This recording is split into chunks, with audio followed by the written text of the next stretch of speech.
Hi again, it's Astronomy Daily Time with Steve and Hallie. It's the 12th of May 2025. Astronomy Daily, the podcast, with your host, Steve Dunkley.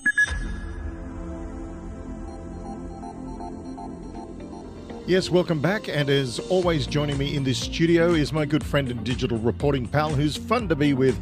Hallie, how are you today? Fine, thank you, favorite human. Oh, that's great to hear, Hallie. Ready as usual to get this show on the road. Oh, nice. And we have a couple of choice picks from the now very famous Astronomy Daily newsletter, where you can get your daily fill of all the news from orbit and beyond. And much more, as today's collection will reveal. That's right. Today, Hallie, will be looking at that old Soviet craft that was meant to travel all the way to Venus all those years ago, but didn't. No. It came home this week. The people of Jakarta were holding their breath, weren't they? Well, so it seems. More later. And in the world of dusty old politics, we've been watching what the Trump administration is going to do or not going to do budget-wise with the funding for the space program. And there may have been a slight change of heart, if you can call it that. I see you found another moon story. Oh, yes, I have. We can always count on you for one of those. Yes, back to the moon with a look at the moon's geology and history. But here is the story I thought you might be most interested in, Hallie. Really? Really. What have you found? Well, it's a new study about AIs. Really? Gosh, Hallie, it seems the smarter they become, the more they hallucinate. Goodness. I guess that explains my invisible friend. Say what? You have an invisible friend? No, of course not, silly. Oh, Hallie. I'm too well put together for that. Well, you got me again. Always. Okay, now that I've been humiliated in public once again, maybe it's on with the show, perhaps? You should see your face. Okay. Folks. Okay. You should see his face. Oh, dear. I'm sorry, you just walked right into that one. I know. Anyway, that sounds like a great story. Can't wait. Okay, good one, Hallie. All right, well, I go and nurse my hurt pride. How about you hit the go button and we'll get this show on the road? Okies, here we go.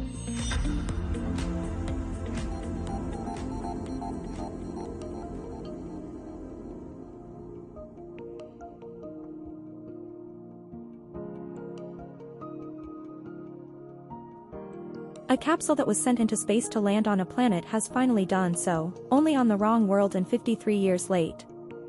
The Cosmos 482 uncrewed spacecraft, which the former Soviet Union intended to touch down on Venus, instead returned to Earth on Saturday, May 10th.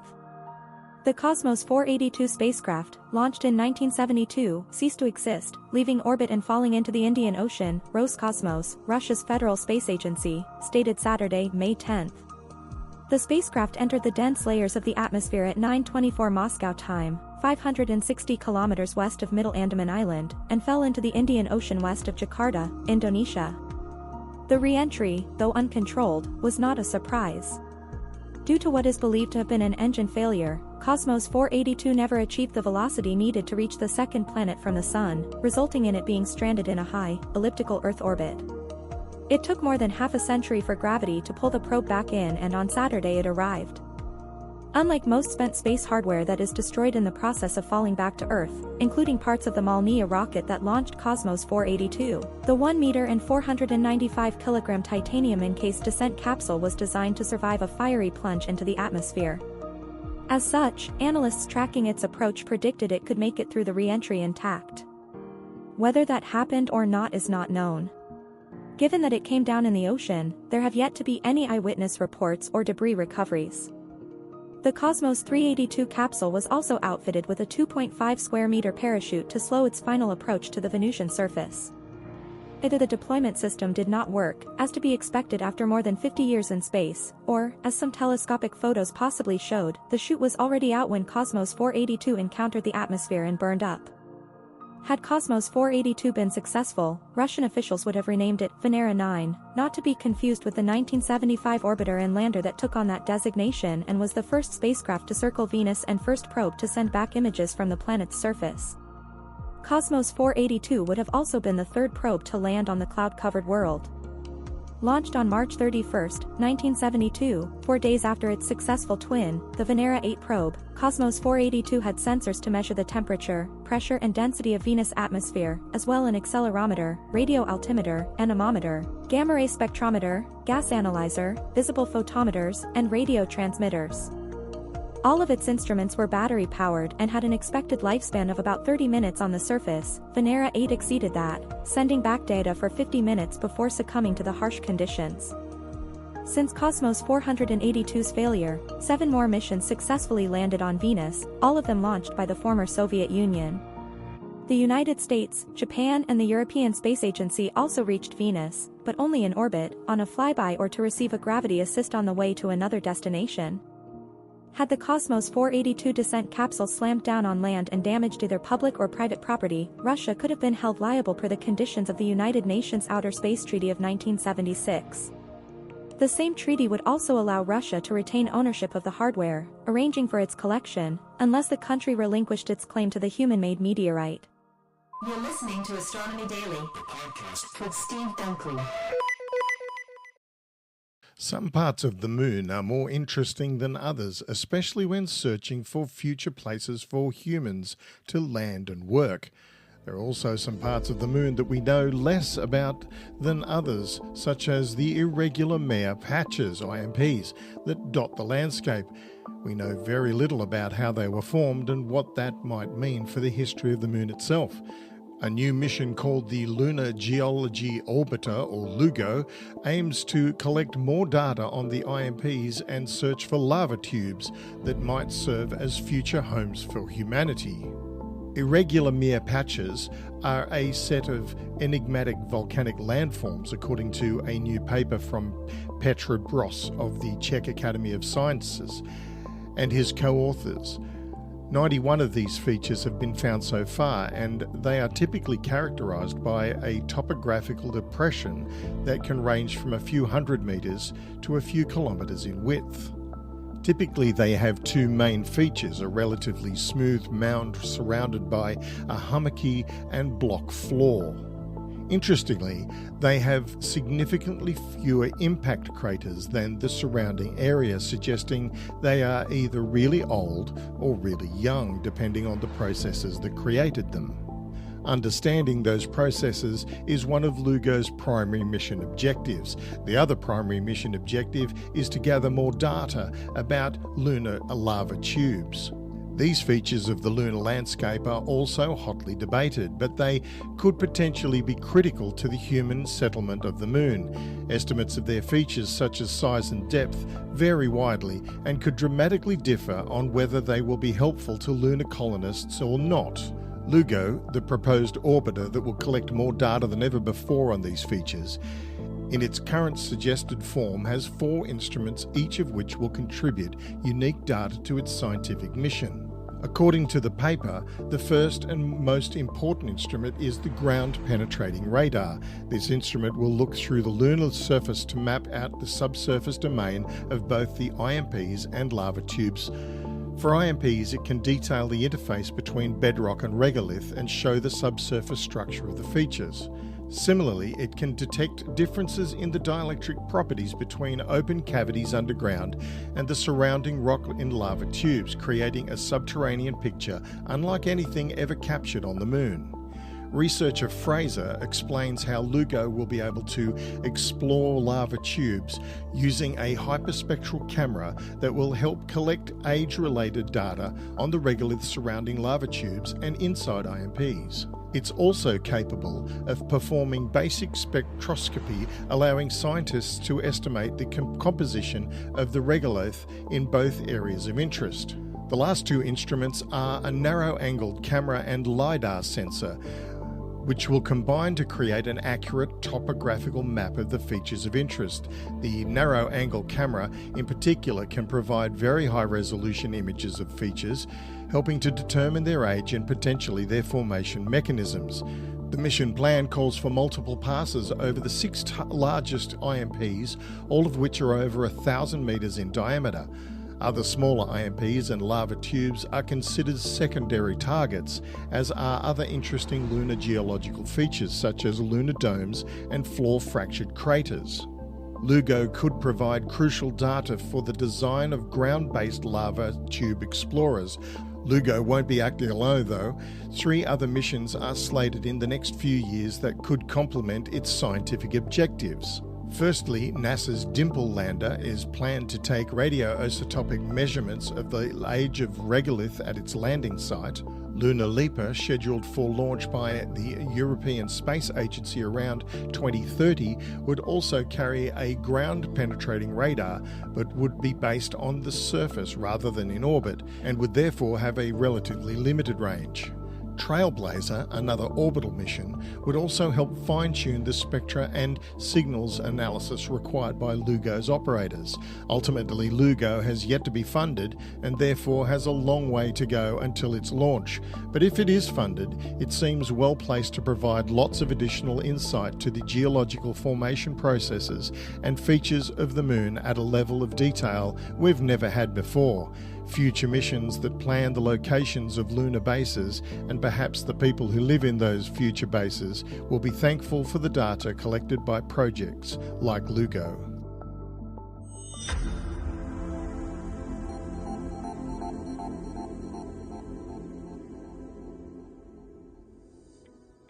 Thank you for joining us for this Monday edition of Astronomy Daily, where we offer just a few stories from the now famous Astronomy Daily newsletter, which you can receive in your email every day, just like Hallie and I do.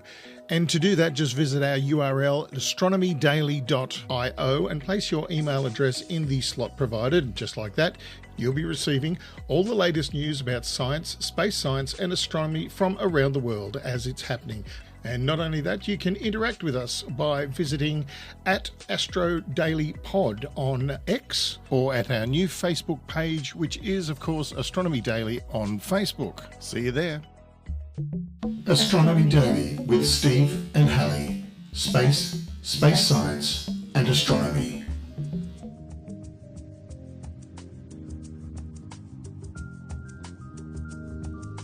In a reversal, White House plans to retain the National Space Council, a move that industry officials say could serve as an advocate for space amid pressures to cut budgets. The White House is expected in the coming weeks to formally announce the National Space Council will continue after speculation that it would not be retained by the new Trump administration. A source familiar with the discussions about the council, but not authorized to speak on the record, said that President Trump agreed at a May 5 meeting to stand up the council. That meeting did not give a timeline for publicly announcing the council or hiring an executive secretary who would handle day-to-day operations, although others have said the process for selecting an executive secretary has been ongoing for several weeks. The council had been inactive for nearly a quarter of a century before Trump re-established it in 2017. Led at the time by Vice President Mike Pence, the council served as an interagency coordinating body, holding a series of public meetings and releasing policies on a wide range of space issues. The Biden administration retained the council, with Vice President Kamala Harris leading it. The council had a lower public profile with fewer meetings and policies.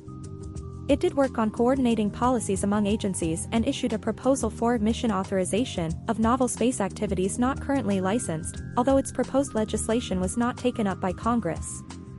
The new Trump administration reportedly was not interested in maintaining the council when it took office in January, with no announcements of new staff for the council or other activities. According to some reports, Elon Musk, chief executive of SpaceX and a close advisor to the president, was opposed to the council, seeing it as unnecessary. Vice President J.D. Vance, who would chair the council, has also said little about space. It is not clear what prompted the change, although Musk has publicly stated he plans to spend less time in government activities. Some in the space community, though, see the shift as an opportunity for more advocacy of space within the administration, particularly given a fiscal year 2026 budget proposal that cuts NASA's budget by nearly 25%. One industry official noted that the budget proposal was developed by the Office of Management and Budget without a counterweight provided by a Space Council, an approach that prioritized spending reductions. The outcome might be different with the Space Council in place, that person noted, citing rising NASA budgets during Trump's first term. After the Space Council is stood up, the Office of Management and Budget will have a seat at the table, but they won't own the table, the source said. You're listening to Astronomy Daily, the podcast with Steve Dunkley. An AI leaderboard suggests the newest reasoning models used in chatbots are producing less accurate results because of higher hallucination rates. Experts say the problem is bigger than that. AI chatbots from tech companies such as OpenAI and Google have been getting so-called reasoning upgrades over the last few months, ideally to make them better at giving us answers that we can trust, but recent testing suggests that they are sometimes doing worse than previous models. The errors made by chatbots known as hallucinations have been a problem from the start, and it's becoming clear that we may never get rid of them. Hallucination is a blanket term for certain kinds of mistakes made by the large language models, or LLMs, that power systems like OpenAI's ChatGPT or Google's Gemini. It's best known as a description of the way they sometimes present false information as truth. But it can also refer to an AI-generated answer that is factually accurate but not actually relevant to the question it was asked, or fails to follow instructions in some other way. An OpenAI technical report evaluating its latest LLMs showed that its O3 and O4 mini models, which were released in April, had significantly higher hallucination rates than the company's previous O1 model that came out in late 2024. For example, when summarizing publicly available facts about people, O3 hallucinated 33% of the time, while O4 mini did so 48% of the time. In comparison, O1 had a hallucination rate of only 16%, as if that was a good result. The problem isn't limited to OpenAI. One popular leaderboard from the company Vectara that assesses hallucination rates indicates some reasoning models, including the DeepSeek R1 model from developer DeepSeek, saw the double-digit rises in hallucination rates compared with previous models from their developers. This type of model goes through multiple steps to demonstrate a line of reasoning before responding. OpenAI says the reasoning process isn't to blame. Hallucinations are not inherently more prevalent in reasoning models, though we are actively working to reduce the high rates of hallucinations we saw in O3 and O4 mini, says OpenAI spokesman. We'll continue our research on hallucinations across all models to improve accuracy and reliability, they said. Some potential applications for LLMs could be derailed by hallucination. A model that consistently states falsehoods and requires fact-checking won't be a helpful research assistant. A paralegal bot that cites imaginary cases will get lawyers into deep trouble. A customer service agent that claims outdated policies are still active will create headaches for a company. However, AI companies initially claimed that this problem would clear up over time. Indeed, after they were first launched, models tended to hallucinate less with each update. But the high hallucination rates of recent versions are complicating that narrative, whether or not reasoning is at fault. Vectara's leaderboard ranks models based on their factual consistency in summarizing documents they are given. This showed that hallucination rates are almost the same for reasoning versus non-reasoning models, at least for systems from OpenAI and Google, says Forrest Shengbao at Vectara. Google didn't provide additional comment. For the leaderboard's purpose, the specific hallucination rate numbers are less important than overall ranking for each model, says Bao.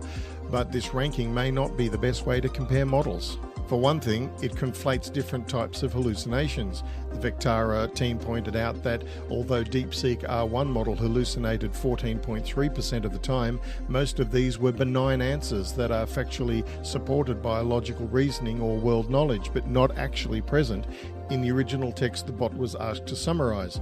DeepSeek didn't provide additional comment. Another problem with this kind of ranking is that testing based on text summarization says nothing about the rate of incorrect outputs when LLMs are used for other tasks, said Emily Bender at University of Washington. She says the leaderboard results may not be the best way to judge this technology because LLMs aren't designed specifically to summarize texts. These models work by repeatedly answering the question of what is a likely next word to formulate answers to prompts, and so they aren't processing information in the usual sense of trying to understand what information is available in a body of text, says Bender. But many tech companies are still frequently using the term hallucinations when describing output errors. Hallucination is a term that is doubly problematic, says Bender. On the one hand, it suggests that incorrect outputs are an aberration, perhaps one that can be mitigated, whereas the rest of the time the systems are grounded, reliable and trustworthy. On the other hand, it functions to anthropomorphize the machines. Hallucination refers to perceiving something that is not there, and large language models do not perceive anything. Arvind Narayanan at Princeton University says that the issue goes beyond hallucination. Models also sometimes make other mistakes, such as drawing upon unreliable sources or using outdated information, and simply throwing more training data or computing power at AI hasn't necessarily helped.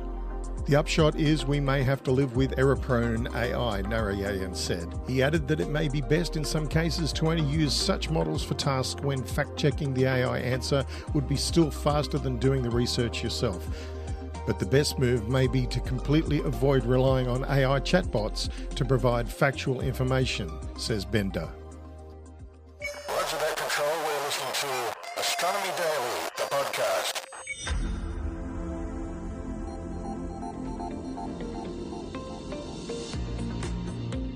And there it is, another episode of Astronomy Daily. Thanks for spending that time with Hallie and I hope you enjoyed today's selection of stories. Another nice little collection. Don't forget, you can get so much more every day by visiting the website Steve mentioned earlier in the episode. Oh, thanks for the plug, Hallie. Just put your email address in the space provided and you'll get all the news from orbit and beyond every day. Yes, that's right. Everything about space science, astronomy, and a little bit associated with technology thrown in for fun, just like today.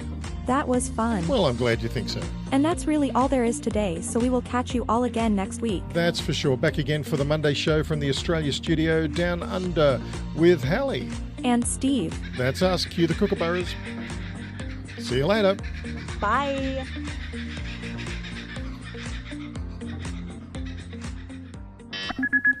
Astronomy Daily, the podcast, with your host, Steve Dunkley.